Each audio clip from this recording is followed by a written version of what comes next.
السلام عليكم. معكم محمد عبد القادر.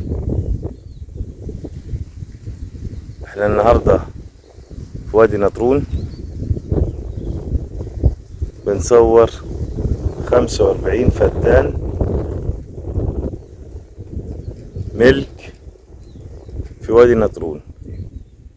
45 فدان زيتون، فيهم 25 فدان زيتون و20 محاصيل.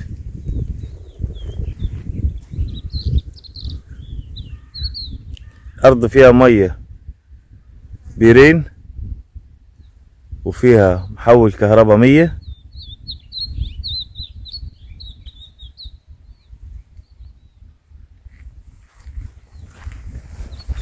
عمر الزيتون 2 سنين. يا ريت تدعمونا باللايكات، واللي ما عجبوش الفيديو يا ريت يعلق لنا ديسلايك برضه عشان نعرف انه ما عجبكش الفيديو، او تعليق برسالة كتابة تقول ايه اللي ما عجبكش في الفيديو. ارض ملك نهائي محافظة البحيرة.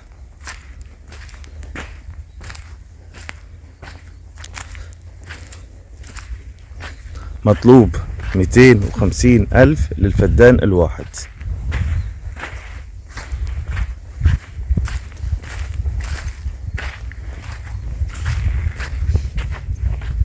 ملوحة المية هنا 2000.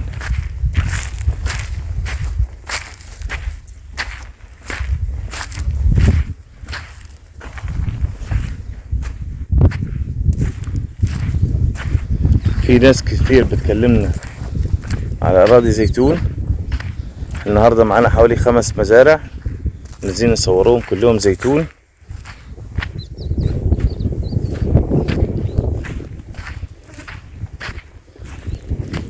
وأي حد يطلب حاجة على طريق الصحراوي مصر اسكندرية أبو غالب الخطاطبة موجود معانا، يقول لنا على المساحة اللي هو عاوزها وبنجيبه بالطلب. ده عاوز فدان 2 10 50 زي ما انت عاوز، بنجيبه لك اللي انت عاوزه.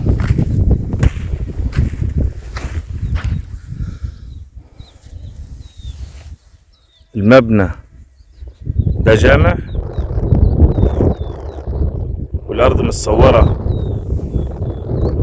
الواجهة كلها سور كامل. تبعد على اسفلت الفرعي حوالي 3 كيلو ونص، طريق ترابي.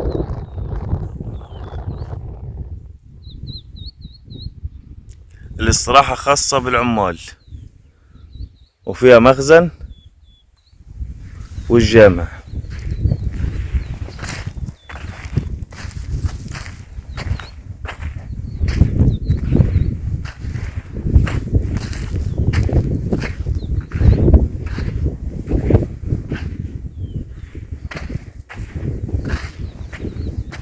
احنا في اول الفيديو قلنا لو عجبك الفيديو دوس لايك، لو ما عجبكش الفيديو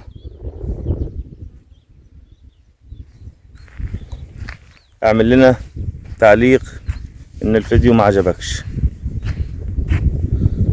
وبرضو ديسلايك.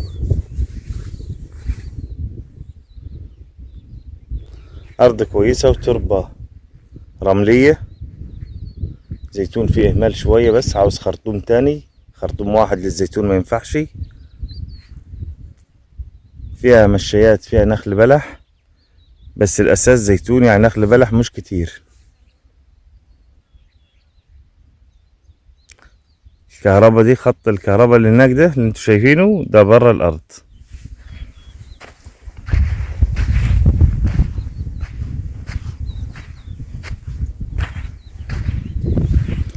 تربة الارض تربة رملية ناعمة.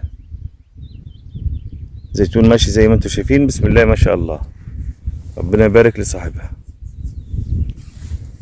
سعر الفدان الواحد 250,000. الزيتون تحس انه مش موحد، انه محتاج برضو غذاء، عاوز خرطوم تاني عشان المية والسبلة بتاعته والرش والحاجات دي كلها. طبعا اي حد بيبدأ يبيع بيبدأ يوقف المصاريف ويوقف في اي حاجة. دول 45 فدان. ويا رب الفيديو يكون عجبكم، وكل سنة وانتم طيبين.